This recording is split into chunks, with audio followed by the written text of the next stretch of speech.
In this video, we are going to be looking at subtracting decimals with models and the standard algorithm. Before you get started, please make sure that you have your note sheet that looks just like this, as well as colored pencils and your regular pencil. So in this problem right here, we're going to start with using our number grids to shade in and show how we can subtract decimals. So remember that each hundreds grid represents one whole, each column represents a tenth, and each little square represents 1/100th. When we talk about subtraction, the first thing that we want to do is we want to shade in what we have. And in this case, we have 1 39/100ths. So I'm going to use my yellow marker to shade in one whole, and you can ignore the X's right now, and 39/100ths. So here's my one whole, I have 3/10ths, and then I have 9/100ths. And in order to show subtraction, we want to take away. So in this case, on your notes paper, you have used you have X's there. I'm going to go over that with a green marker. You can use your colored pencils to take away 56/100ths.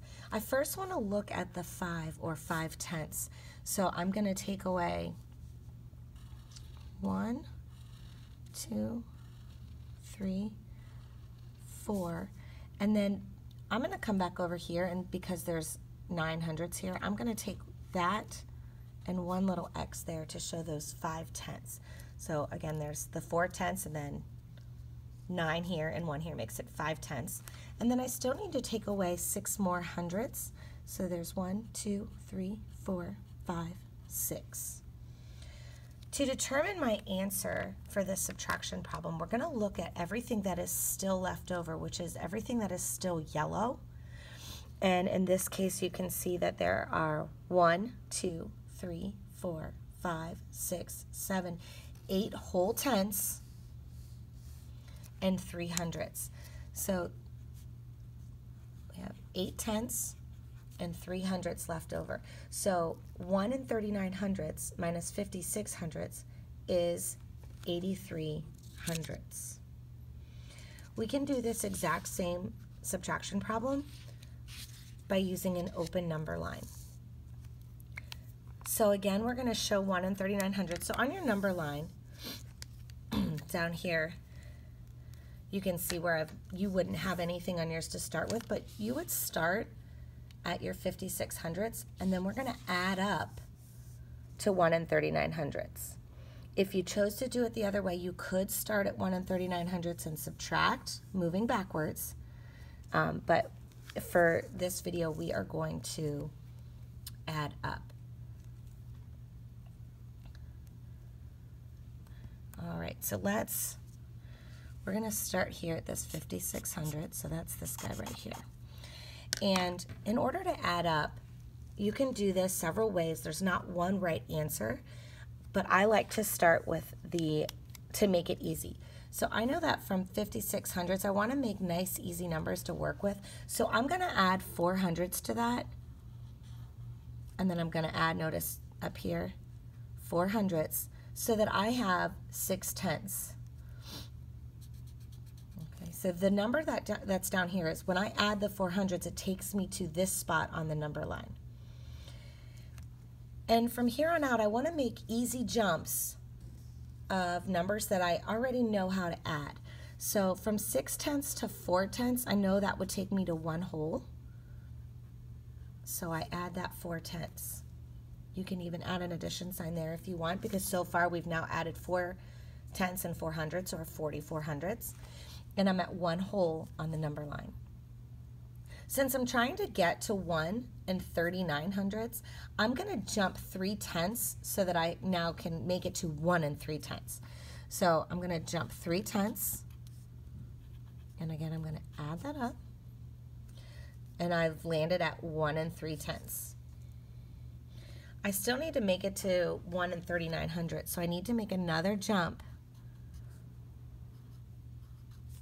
of 900ths. So what we need to figure out was how far was it from 5600ths to 1 3900ths? Well, I have 4/10 and 3/10, which is 7/10. And I have 400ths and 900ths, which is 1300ths. And so if I add all those up, I still have 8300ths, which is exactly what we found when we shaded. So remember, with the open number line, you can either add up or you could subtract down. But because we're comfortable with adding already, I like to add up. But we're finding the difference on the number line between 5600ths and 1 3900ths. All right. And the last thing that we want to do is we want to subtract using the standard algorithm. So again, we have 1 3900ths minus 5600ths. So we already know our answer is going to be the 8300ths, but let's go ahead and take a look at why. When we add or subtract decimals, we want to make sure that we line up our decimals so that we're adding each place value correctly, so that when I'm adding the 9 and the 6, these are both hundredths that I'm adding together. And then I'm going to add the tenths together. So when we subtract, we're going to do the same exact thing that we did for addition. We're going to subtract the hundredths place, and 9 minus 6 gives me 3. And then we're going to subtract the tenths place. So I already know that 1 3/10 is the same as having 13/10. So 13/10 minus 5/10 is 8/10.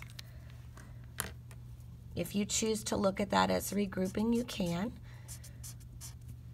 But because we're very familiar with 1 3/10 being 13/10, we can just look at that as 13 minus 5, giving me 8/10.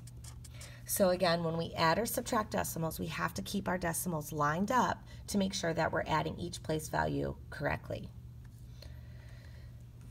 Now what we want to do is we want to look at your note sheet, and there's one where we combine these all together. So in this case, we're going to look at 1 2300ths minus 7500ths, and we need to shade it. We're going to jump on the number line, and then we're going to use our standard algorithm. So if we are going to shade first, the first thing that we want to do is we want to show 1 2300ths. Remember, with subtraction, this is what we have and this is what we're taking away. So take a quick second right now on your paper to shade in 1 whole,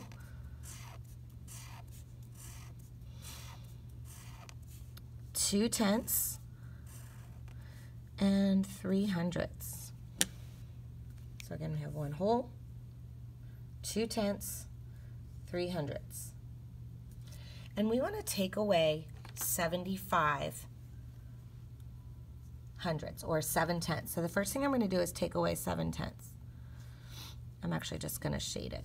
2, 3, 5, 6. I'm taking away 7 tenths. And then I need to take away 5 hundredths. There's 1, 2, 3, 4, 5.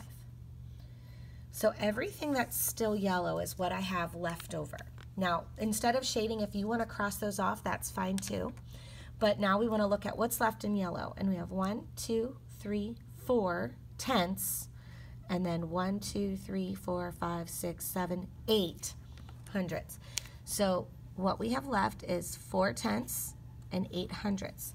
So 48 hundredths is the answer to 1 2300ths minus 75 hundredths. Let's do the same problem and using the number line. So remember that I want to show the difference between 75 hundredths and 1 23 hundredths. I want to make jumps that are nice and easy. And I'm starting at 75 hundredths, and I look at that as money and know that I need to take a jump of 25 hundredths to easily get me to 1 whole. in this case, I can actually take another easy jump because I know that from 1 whole to 1 23/100 is a jump of 23/100.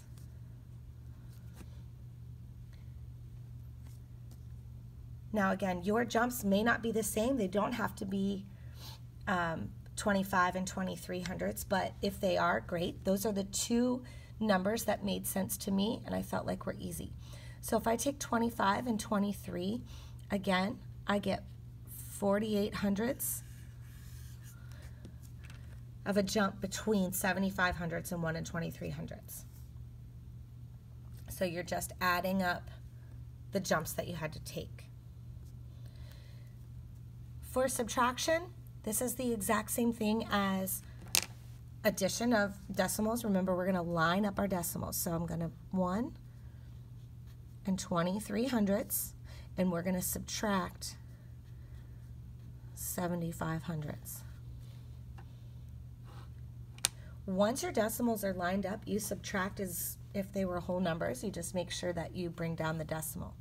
Since I can't take 5 away from 3, I'm going to borrow one of these tenths and turn them into hundredths, making it 13/100 minus 5/100 is 8.